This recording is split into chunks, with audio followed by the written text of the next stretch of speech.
Right, it's time for a game I like to call Decoding Republicans, where we'll break through the dog whistles and innuendo to tell you what a Republican like Senator Bill Cassidy of Louisiana is saying without actually saying it. Cassidy is the ranking member of the Senate Committee on Health, Education, Labor, and Pensions. As you may know, the HELP Committee met just this week for a Senate hearing about the assault on women's freedoms and how it is destroying our healthcare system. And you may also recall that I had the honor of attending. In fact, there's the back of my head. As such, I had the great delight of getting to listen to Senator Cassidy's entire opening speech. While Senator Cassidy did a decent imitation of just a well-meaning country doctor, his speech contained clear subtext that should scare us all to death. Let's roll some clips. Cassidy is going to let us know that there's nothing really here. This is just Democrats being political. There's actually no problem with women's reproductive health care. A decision has been made to raise abortion to a high profile, to change the setting, to invite a lot of folks to put us on TV.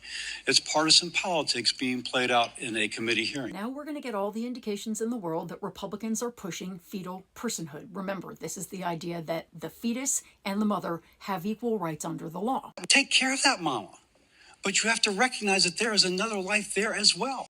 In medical school, I was taught to care for every patient who walks in the door and to recognize that when a woman is pregnant, there are two patients there. Scientifically and morally, there's no difference in the value of a child whether she is in her mother's arms or whether she is in her mother's womb. Next, we get Senator Cassidy pretending that women basically just get abortions because they're having a bad day. Terminating life does not spare a woman from potential grief. This should never be an easy decision. If so, we've lost our moral compass. Because Republicans, mind you, have a absolutely rock-solid moral compass. This part's real fun. This is where he tells us that all of the hysteria about women being left to die or bleeding out on bathroom floors or having to travel to other states is lies. There is no law in any state preventing a doctor from treating a patient going through a miscarriage or an ectopic pregnancy or from preventing the saving of the life of a mother. That is called health care.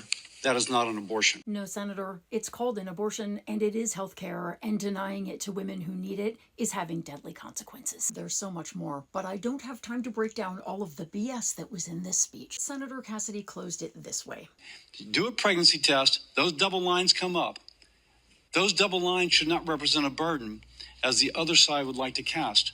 It should represent a gift. A gift, even if you're 10 years old, or the victim of rape or incest, or you just don't want a child, just suck it up, it's a gift. And that, my friends, is Republicans Decoded. Make sure you remember it in November.